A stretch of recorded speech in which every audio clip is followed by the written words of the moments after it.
طب سريعا كده، في معلومات كده بتتقال على التلفزيون كتير. مبررات سخيفة، ويعني بتحسس الناس ان المطورين دول بيتعاملوا، او بعض المطورين بيتعاملوا مع المصريين او مع الشعب المصري كأنه شعب ما بيفهمش في حاجة. يعني موضوع الرهن العقاري في امريكا، وان مصر عمره ما هيحصل فيها زي ما حصل في امريكا، عشان خاطر التمويل بيتم من جيب المصريين بينما في امريكا كان بيتم من خلال البنوك. يا جماعة الكلام ده كله غلط في غلط. ليه؟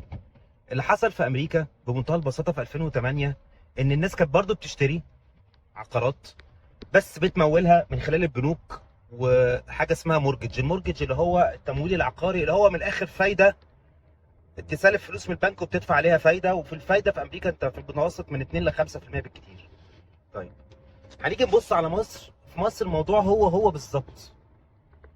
خلاص، احنا لما نيجي نشتري عقار اوف بلان مع اي مطور عقاري، انت بتحط شيكات على 10 15 سنه، كده كده محطوط فيها سعر الفايده، او معمول حساب الفايده العاليه جدا، معمول حسابها في سعر الشقه. وزي ما وضحت قبل كده في فيديو، ما كانوش هيحطوا يا جماعه كاش ديسكاونت لو ما كانش فيه سعر فايده في المتوسط 40 ل 50%. في بعض الاحيان بيبقى اكتر من كده، على حسب المطور عامل هيدجنج او عامل حسابه على ريسك قد ايه.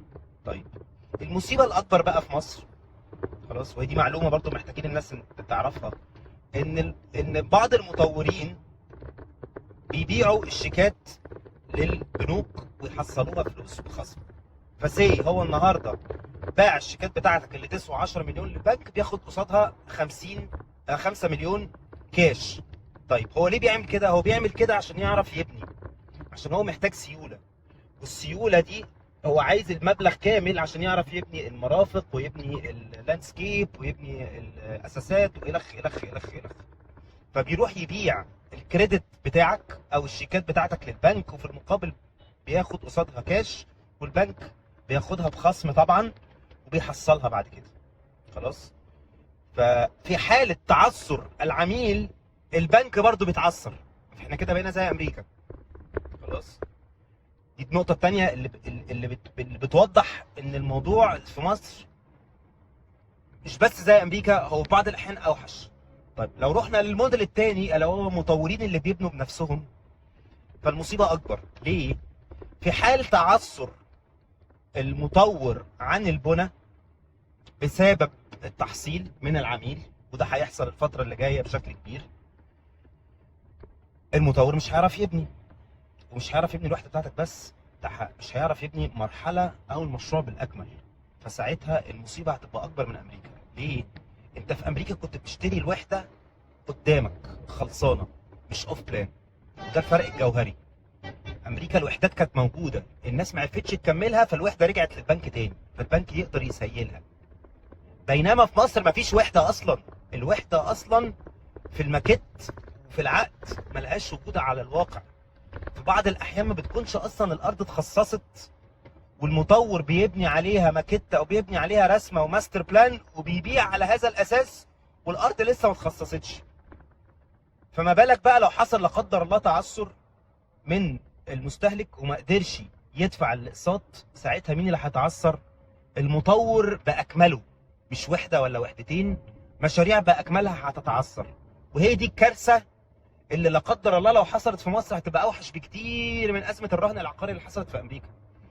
خلاص، فانا حبيت ان انا اوضح النقطه دي. ليه؟ عشان ناس كتير قوي تطلع تتكلم تقول لك لا احنا مش زي امريكا، وامريكا وضع مختلف، وامريكا ما كانش في قوه شرائيه حقيقيه. لا يا جماعه، مصر ما فيش قوه شرائيه حقيقيه، والا ما كنتوش تعملوا قسط على 10 و12 و15 سنه.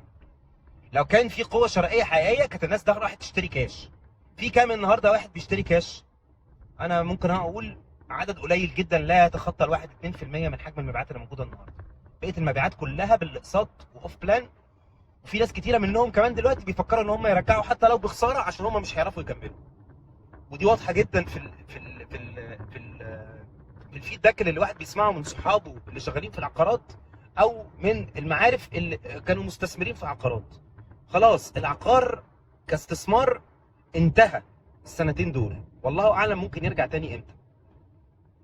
الاستثمار الوحيد اللي ممكن يبقى موجود في العقار انا وضحته في الفيديو اللي فات، ممكن يبقى استثمار في صوره ايجارات سياحيه نظرا لوجود نقص في الغرف الفندقيه، او فرص بقى اللي هي ايه تقع قدامك، شقه في حته حلوه في كومباوند عليه طلب، او في منطقه في شارع معين عليه طلب، صاحب الشقه بيبيعها بسعر اقل من السوق، فتخش انت بالكاش زي ما بيقولوا كاش سكينج، تخش تلقط تصطاد الشروه دي اللي بسعر حلو، وتستنى عليها 4 5 سنين هتعرف تبيعها بمكسب.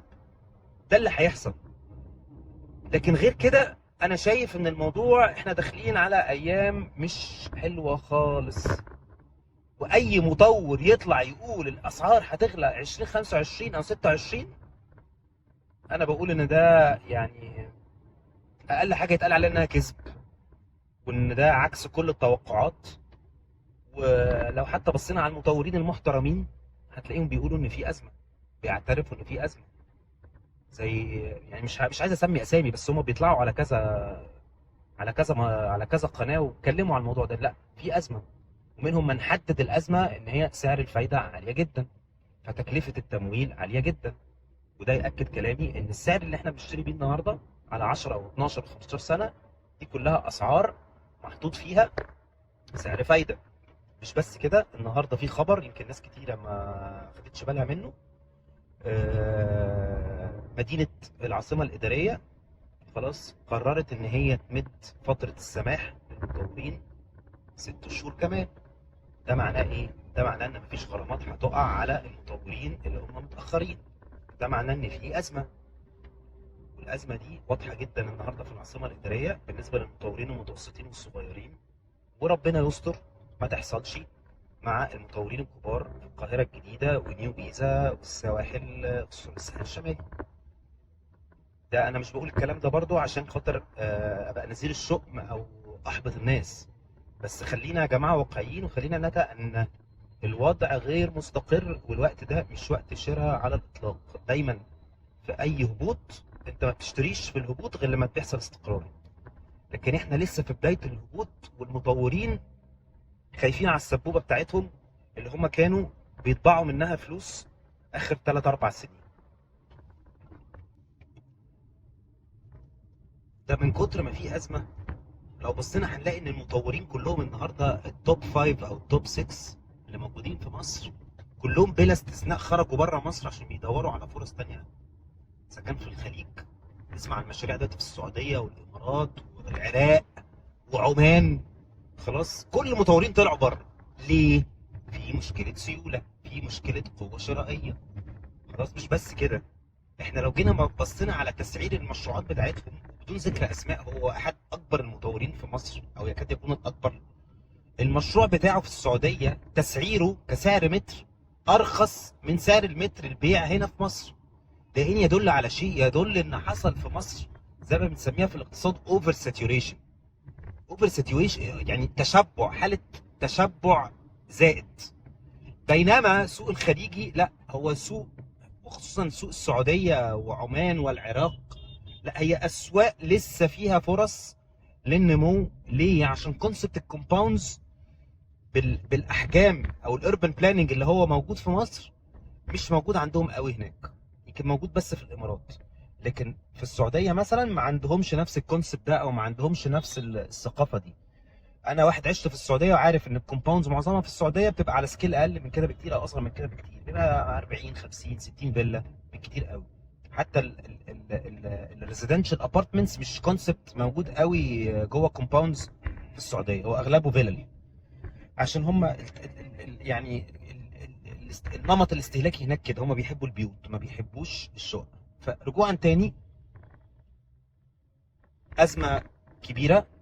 لولا سوق الساحل الشمالي في النصف الثاني من 24 و25، انا بيتهيألي كنا هنشوف ديكلاين، او كنا هنشوف تباطؤ كبير جدا في حجم السوق العقاري في 25.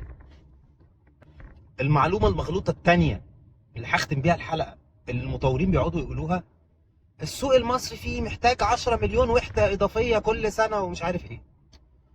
طب يا جماعه، بافتراض ان السوق المصري محتاج مليون ولا 2 مليون ولا ايا كان الرقم اللي انتوا بتقولوا عليه كل سنه وحده اضافيه، هل الوحدات اللي انتوا بتبيعوها دي هي اللي السوق محتاجها؟ هي المليون ولا 2 مليون اللي السوق محتاجها؟ اذا كانوا 95% من الشعب المصري اصلا ساكن بره كومباوندز، ويكاد يكون 70 80% منه ساكن في الاقاليم دلتا والصعيد واسكندريه انتوا بتعملوا الكومباوندز دي لمين؟ يعني هل المستهلك النهارده اللي عايش في الارياف اللي هو هيجوز ابنه ولا هيجوز بنته هيروح يشتري شقه ثمنها حتى 5 6 مليون؟ الرقم ده اصلا مش موجود. لا طبعا. هو بيعمل ايه؟ هو بيتعدى على الارض او بيبني بيت او بيعلي البيت اللي هو ساكن فيه ايا كانت القريه اللي هو ساكن فيها، وبيبني لاولاده بيت. فبلاش المعلومات المغلوطه. مش هو ده اللي هيخلق طلب على الوحدات اللي انتوا اشتريتوها من المطورين. في طلب، بس الطلب ده القوه الشرائيه بتاعته مختلفه تماما عن الوحدات اللي انتوا بتوفروها. الوحدات اللي انتوا بتوفروها دي غير قابله للشراء من معظم الشعب المصري. وحدات الحكومه بتطرح مشاريع او وحدات ارخص شويه في السعر، ومع ذلك في شورتج في الفئه دي من الوحدات. بينما الوحدات بتاعتكم هتلبسوها بمنتهى البساطه، واللي انتوا بعتوا لهم برضه هيلبسوها.